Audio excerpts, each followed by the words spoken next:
Fin de semaine avec les nouvelles informations. Mesdames et messieurs, merci d'être branchés devant Kinactu TV, la chaîne de prédilection pour vous informer. Voici donc le titre. Il séjourne dans la ville de Kananga. Le chef de l'État Félix Antoine Tshisekedi Tshilombo est arrivé le vendredi dans ces coins de la République pour lancer les travaux de la lutte anti-érosive. La RDC célèbre ce 24 juin la journée nationale du poisson, placée sous le thème pêche et aquaculture pour la souveraineté du pays. Le ministre sectoriel André Bokele a lancé son message pour sensibiliser les Congolais. Devant un public inédit et exceptionnel venu de tout le coin de la République, l'artiste musicien Ferregola a livré son méga concert ce samedi 24 juin au stade de Martyrs de la Pentecôte. Une fois de plus, mesdames et messieurs, bienvenue. Débutons par le périple du chef de l'État à l'espace Grand Kasaï. Le président de la République, Félix Antoine Tshisekedi Tshilombo, est arrivé à Kananga, chef-lieu de la province du Kasaï central, le vendredi 23 juin dernier, dans ces coins de l'étendue nationale. D'après les sources, le chef de l'État a effectué cette descente pour procéder au lancement des travaux de lutte anti-érosive. Regardez. Drapeau de partis politiques, banderoles arborées, principales artères de la ville prises d'assaut, l'ambiance était de grand jour ce vendredi 23 juin 2023 à Kananga, dans le Kasaï central. Effervescence dans les rues, effervescence aussi à l'aéroport où la mobilisation était impressionnante pour l'accueil du chef de l'État. Et c'est en fin d'après-midi que le président de la République est arrivé dans le chef-lieu du Kasaï central. Accueilli par le gouverneur de province, Félix Antoine Tshisekedi Tshilombo débute ses jours une visite d'inspection de routine après celle effectuée en septembre 2022. Son séjour de 24 heures à Kananga sera aussi l'occasion pour le chef de l'État d'inspecter les différents travaux lancés dans le Kasaï central, mais aussi se faire une idée très précise de l'état de la province. Une province actuellement ravagée par de nombreuses têtes d'érosion. L'urgence s'impose et à peine arrivé, le numéro 1 du pays, noyé dans la foule, s'est immédiatement rendu au site érosif SNCC en plein cœur de Kananga pour le lancement des travaux de sauvegarde en urgence de ces sites dans le cadre du projet d'urgence et de résilience urbaine de Kananga, Puruk en cible.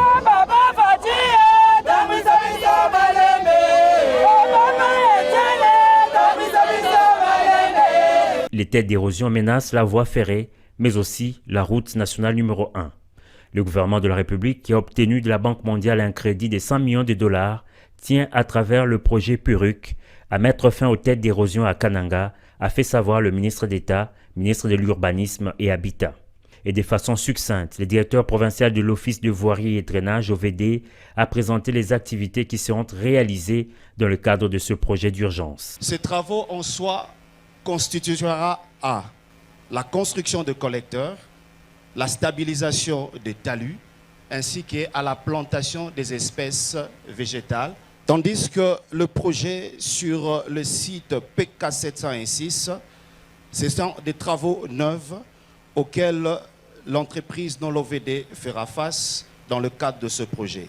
Après le mot, les actes, le président de la République a officiellement lancé ce projet à travers la pose de la première pierre en présence de nombreuses autorités nationales et provinciales. Ces brefs séjours du chef de l'État à Kananga sera également marqué dès ce samedi par des rencontres et des échanges avec les autorités provinciales civiles et militaires et les forces vives de la province. Revenons encore sur les activités de la défense nationale en RDC.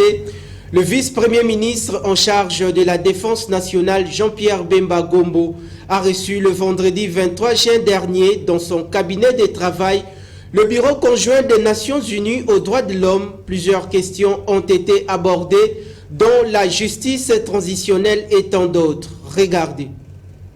Je viens d'être reçu par le vice-premier ministre Jean-Pierre Bemba et nous avons parlé justement du mandat que le Conseil des droits de l'homme a donné à l'équipe d'experts internationaux pour travailler et aider le gouvernement congolais et le peuple congolais à entrevoir et à élaborer sa politique de justice transitionnelle. Nous avons parlé du rôle que son département joue, le rôle très important que son département joue dans cette stratégie qui est mise en place et qui a pour but de lutter contre l'impunité, mais aussi de prévoir les réparations pour les victimes et surtout d'évoquer les garanties de non-répétition des crises. Donc nous avons parlé de tous les efforts, il m'a informé et de tous les efforts qui sont faits par son département justement pour remplir ce rôle dans le cadre de la justice transitionnelle.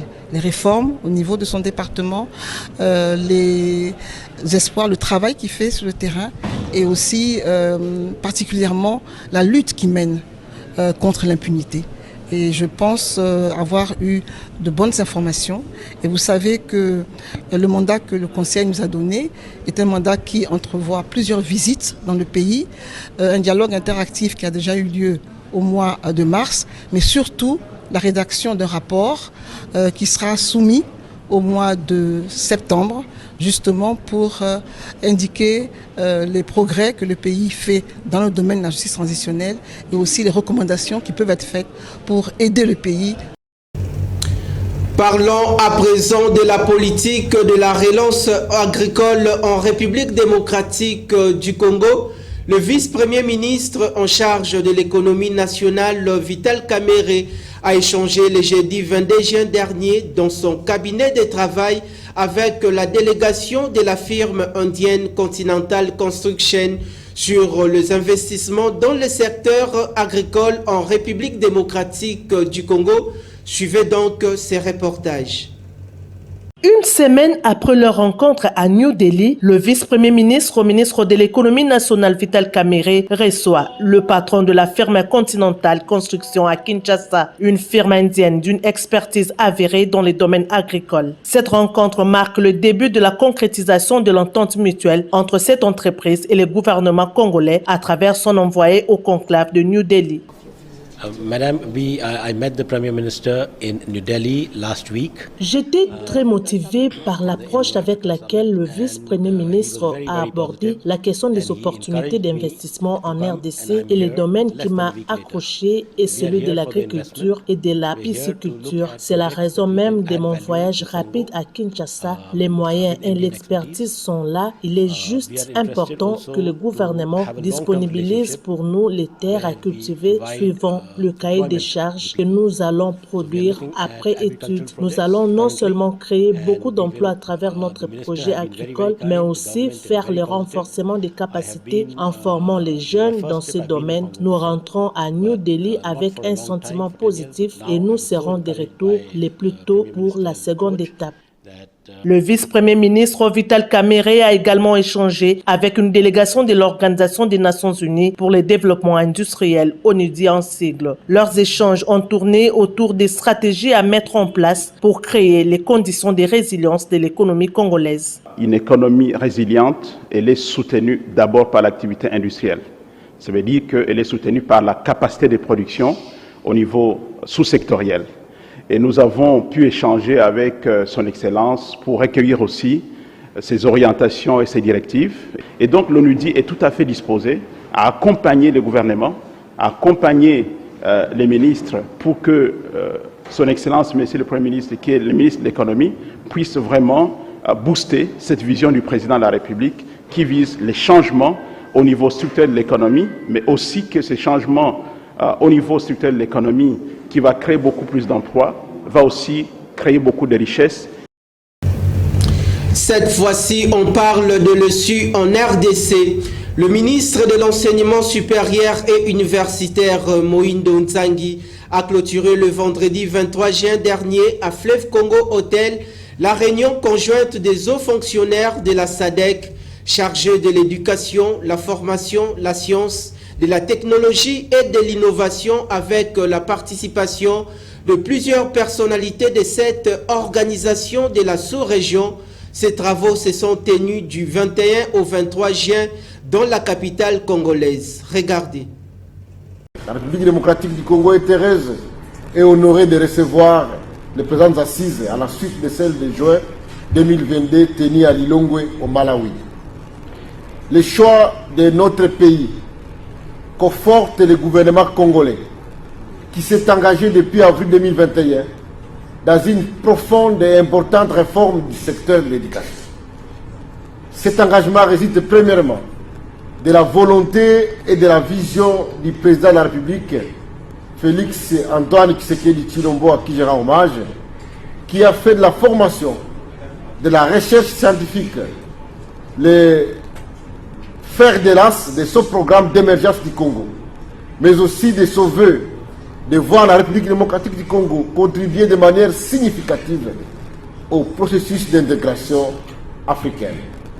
À cet effet et à ce beau lieu, le gouvernement de la République démocratique du Congo, dirigé par le Premier ministre Sama Lukonde, s'est investi dans la mise en œuvre de cette réforme des sous-secteurs de l'éducation pour valoriser la qualité, promouvoir l'inclusivité, en assurer la visibilité et se conformer aux standards nationaux au fait de renforcer l'harmonisation de notre système éducatif national.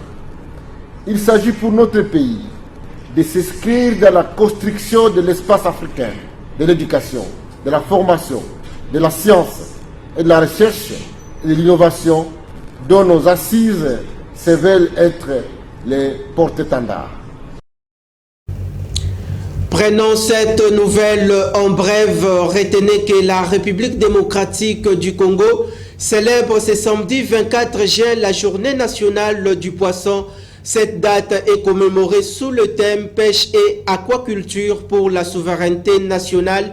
À cette occasion, le ministre de la Pêche et Élevage, Adrien Bokele, a lancé le message à la population congolaise. Cette fois-ci, processus électoral en République démocratique du Congo, du côté de l'opposition. Nous ne boycottons pas les élections, mais exigeons un fichier électoral fiable avant de déposer les candidatures, a déclaré Martin Fayoulou, l'une des grandes figures de la Mouka, lors d'un point de presse organisé très récemment à Faden House, en vue d'éclairer l'opinion publique congolaise tant nationale et internationale. Suivez cet élément.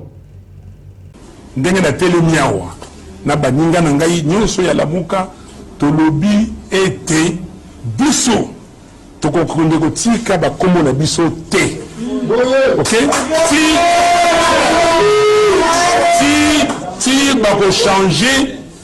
bako changer liste électorale wana o toujours la fichier électoral elingo waboye moto moko te akende abeta tangwa alobake Fayoulou a boycotté les élections que la Mouka a boycotté. Non, que nous voulons des élections crédibles, c'est-à-dire transparentes, impartiales, inclusives et apaisées. Oyo eko salama na fichier ya malamu bakombo obi ke kombo ya Songolo ezali, kombo ya Kingande ezali, ya Pakala ezali, ya Fulani ezali. Eza boyete bandeko na ngai sikoyo pona yango le peuple congolais fatelema. Constitution et MCBC article 64. Motomoko terroiko ya telema wa azwa pouvoir na makasi. Monsieur Kadima a koyi ko lobate que a sali fichier ya yemoko kaka yemoko ayebi yango. Est-ce que ça va ka? Yango na bakomo na somi bobe na bango te. Bakomo na soba zoba na bango te. Yo moto oyo zali mobali mwasi. Oyeli ko sala politique. Bayebisi yo ke kuna eze ebale basi batie bangando kende kokota na ebale wana kango okende kuna serveur wana bakombo kobima bakombo ya bazu na bango yo sikoyo bakopolisa yo bakoseka yo bakongolola yo. Est-ce que on dit makambo wana? Voilà makambo na oti koloba na lifalase yango yo na pesibino yango na lingala. Et par ailleurs, que pense l'Église catholique sur la situation actuelle du processus électoral en République démocratique du Congo et les enjeux politiques de l'ère? Le secrétaire général de la Conférence épiscopale nationale du Congo, Monseigneur Donatien Cholet affirme qu'aujourd'hui il y a recul au pays caractérisé par la répression de manifestations de l'opposition et condamne l'instrumentalisation de la justice congolaise. Regardez. Les premiers gestes du président de la République en 2019 étaient porteurs d'espoir pour un état de droit, notamment l'ouverture de l'espace politique et médiatique, la libération des prisonniers politiques et le retour au pays des exilés. Malheureusement, nous observons aujourd'hui un recul déplorable caractérisé par la répression violente des manifestations de l'opposition, la restriction de la liberté de mouvement des opposants, des tentatives de projets de loi discriminatoires, l'instrumentalisation de la justice et les arrestations arbitraires.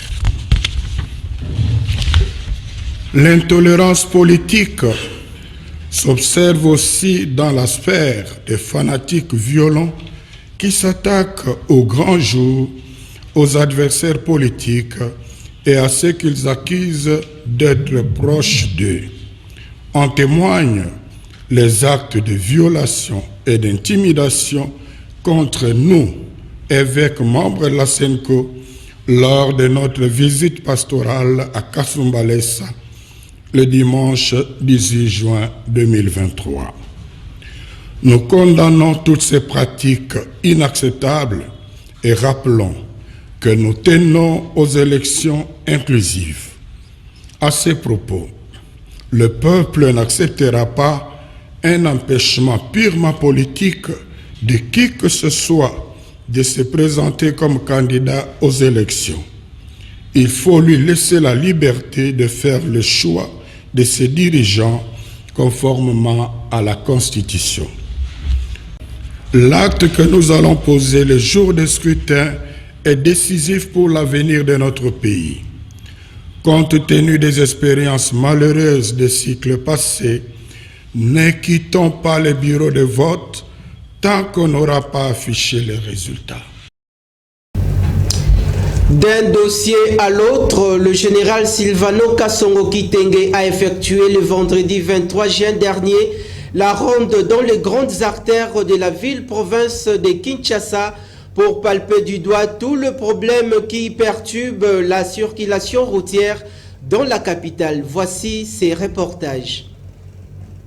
Trop de désordre sur les routes de Kinshasa. La police a tapé du poing sur la table. Menant lui-même l'opération sur terrain le jeudi 22 juin 2023, le commissaire provincial a ordonné l'interpellation de plusieurs véhicules qui stationnent sur le boulevard du 30 juin devant l'immeuble 11-13 situé près du Saut de Mouton Mandela. Ces mauvais stationnements sont à la base des embouteillages à cet endroit. Toujours sur le boulevard du 30 juin, le trottoir censé recevoir les piétons est envahi par les véhicules et devant l'immeuble du gouvernement, la même situation est observée. Pas seulement ça, mais vous en avez à l'État. La chaussée. Ça veut dire quoi? Bientôt, c'est comment les gars? Devant un autre immeuble de l'État sur le boulevard, un officiel a été interpellé pour mauvais stationnement sur la voie publique. Le général Silvano Kasongo a appliqué la loi. Non, le général a dit que tu passes au bureau payer sa marque. On va te donner la note de perception, tu vas aller à la général, tu payes, l'argent entre dans le trésor public, tu amènes la preuve du paiement, vous libères. C'est ça aussi ce que veut le chef de l'État Félix-Antoine Tshisekedi Tshilombo, que les officiels soient le premier à respecter la loi. Dans sa ronde, le général Silvano Kasongo a également rappelé à l'ordre les conducteurs des taxis qui continuent à rouler avec des vitres teintées. Cette mesure a été prise pour lutter contre la criminalité avec des enlèvements. Ceux qui les opèrent utilisent souvent des taxis jaunes aux vitres teintées.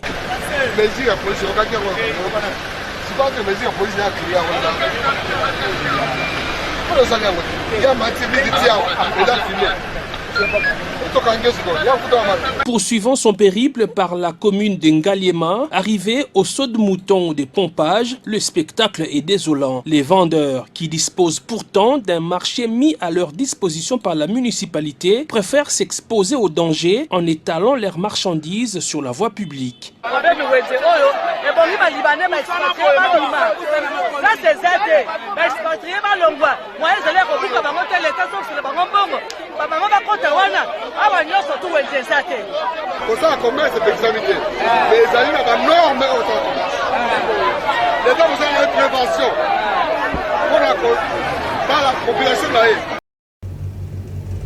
Dans un autre chapitre, un accident de circulation s'est produit le jeudi 22 juin dernier devant le gouvernorat de la province du Nord Kivu, causant ainsi la mort de 4 personnes et de blessés graves. En effet, un véhicule de gros tonnage provenant du côté entrée-président a fini sa course sur la clôture du gouvernorat de la province, tamponnant les passants. Plus de détails dans ces reportages. Un accident grave s'est produit devant le gouvernorat du Nord Kivu au quartier Imbi en début d'après-midi de ce jeudi 22 juin 2023. Il s'agit d'un véhicule poids lourd en provenance du côté de New Riviera qui a fini sa course sur la clôture du gouvernorat derrière la guérite des policiers de garde. Sur place, ce camion poids lourd a tamponné d'autres usagers de la route qui roulaient sur 2 motos. Côté bilan, 3 personnes sont mortes immédiatement et 4 autres blessés, dont 2 grièvement. La protection civile, appuyée par des agents du gouvernorat et de la PNC, sont intervenus pour tenter d'apporter les premiers secours et évacuer les nécessiteux. Parmi les blessés acheminés à l'hôpital, on a enregistré un autre décès, ce qui fait au total 4 morts. S'agissant des dégâts matériels, 2 motos ont été sérieusement endommagées et le véhicule accidenté a été touché au niveau de sa cabine. Les chefs de quartier Imbimouté Témoigné-Mali recommandent l'érection des dodanes sur l'axe musée entrée-président. C'est chaque fois qu'on arrive des accidents ici. Maintenant, ce sont des cas mortels qu'on est en train de vivre. Nous allons vraiment pas solliciter mais demander à l'autorité de régulariser ou de réglementer la circulation sur cette route, mais aussi y placer les dodanes. Voilà ce que nous pouvons dire, mais aussi nos condoléances aux familles épousées. Notons que d'autres accidents se sont déjà produits sur les mêmes lieux par le passé. Poursuivons par l'installation de la nouvelle équipe syndicale à l'Office de voiries et drainage le vendredi 23 juin dernier au siège national situé à Limete. À cet effet, Madame Viviane Kavira, présidente du bureau syndical, promet de privilégier l'intérêt social des agents et cadres de cette société étatique. Témoin de l'événement, Espoir Kinamvwidi et Merveille Agoloa.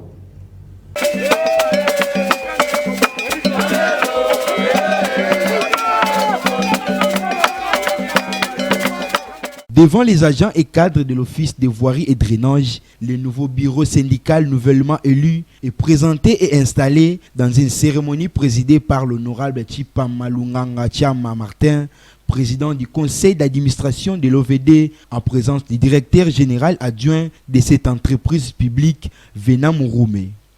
À cette occasion, les agents et cadres sont invités à produire le meilleur d'eux-mêmes dans l'intérêt supérieur du trait d'union qui réunit tout le monde au sein de l'OVD, et le PCA remercie les uns et les autres pour la tenue de ces élections. Encore une fois, je vous remercie beaucoup pour cette disponibilité-là et j'espère qu'on va quand même travailler dans l'entente. Nos bureaux resteront toujours ouverts et à l'écoute de la délégation syndicale que vous avez bien voulu élire ici. Le nouveau bureau syndical de l'OVD, avec à sa tête Madame Viviane Kavira, promet de répondre aux exigences du travail et de privilégier l'intérêt social. Nous remercions l'employeur pour l'organisation des élections. Nous remercions aussi nos bases qui nous ont élus avec beaucoup de confiance. Et nous disons à notre base que nous n'allons pas les décevoir. Nous allons répondre à nos exigences, défendre leurs droits et intérêts et aussi protéger l'outil du travail. Et que nous devons aussi être de balance, faire l'église au milieu du village, pas seulement les employeurs, les employés aussi. Que notre devise, c'est de privilégier le dialogue social. C'est sous une atmosphère remplie de gaieté que s'est clôturée cette cérémonie d'installation à l'Office de voirie et drainage. Chose promise, chose due. L'artiste congolais Ferregola s'est produit ce samedi 24 juin au stade de martyrs de la Pentecôte devant un public venu de partout pour vivre un spectacle de haute facture. L'ancien sociétaire de l'orchestre Wenge Musica Maison Mère a inscrit son histoire dans la musique congolaise à travers cette grande production scénique.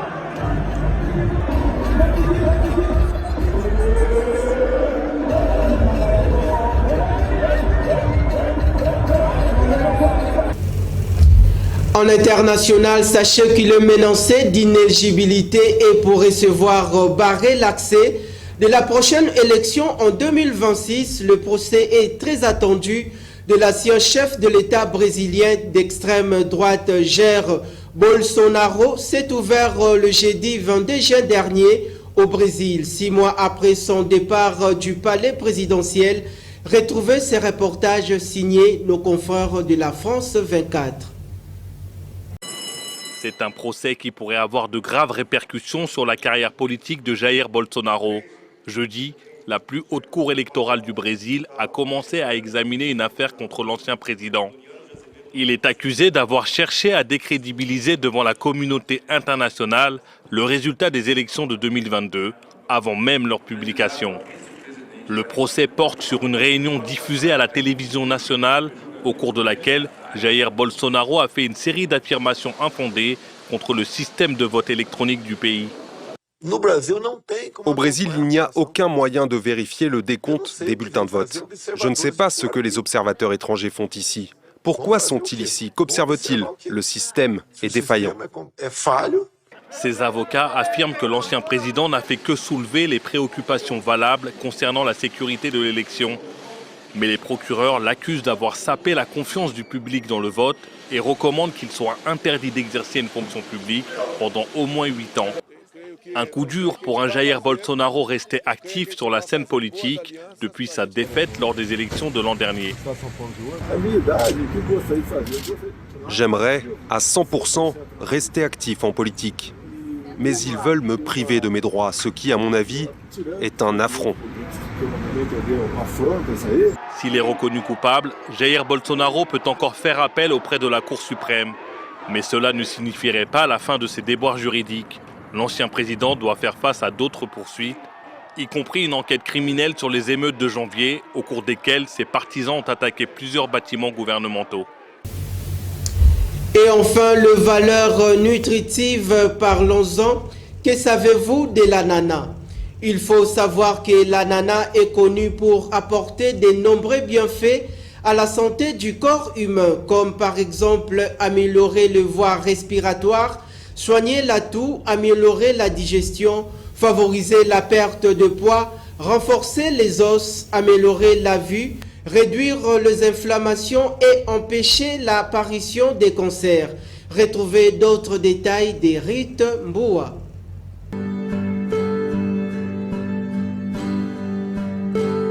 L'ananas est connu principalement pour son fruit comestible, qui est en réalité un fruit composé. Il se cuisine aussi bien dans les desserts que dans le plat sucré-salé. Riche en vitamines et minéraux, il apporte une multitude de bienfaits pour la santé. L'ananas est hydratant, rafraîchissant, de sa très grande richesse en eau. Il est anti-inflammatoire et analgésique. Il a un bon pouvoir antioxydant. Ils peuvent contribuer à prévenir l'apparition de plusieurs maladies entre autres le cancer, le maladie cardiovasculaire et diverses maladies chroniques, en neutralisant le radicaux libre du corps. Il est une source de manganèse et de cuivre. Il est riche en vitamines B1, B6, C, vitamine A, les folades, les fer, les sodium, les calcium, les potassium. Il favorise la circulation sanguine et diminue le risque de maladies cardiovasculaires. L'ananas a une action bénéfique sur la digestion de protéines et non de graisses, contrairement aux idées reçues grâce à la broméline qu'il contient.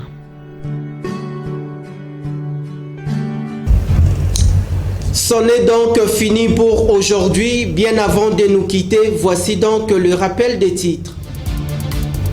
Il séjourne dans la ville de Kananga. Le chef de l'État Félix Antoine Tshisekedi Tshilombo est arrivé le vendredi dans ces coins de la République pour lancer les travaux de la lutte anti-érosive.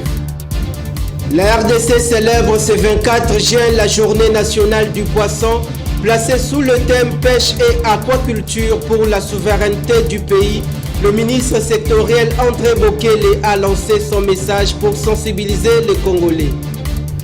Devant un public inédit et exceptionnel venu de tout le coin de la République, l'artiste musicien Ferregola a livré son méga concert ce samedi 24 juin au stade de Martyrs de la Pentecôte. Merci infiniment à la confiance renouvelée. Ce majestueux travail est réalisé grâce à la solidarité des efforts de l'équipe rédactionnelle et de la technique. D'ici là, portez-vous bien et bonne suite de programmes sur nos antennes.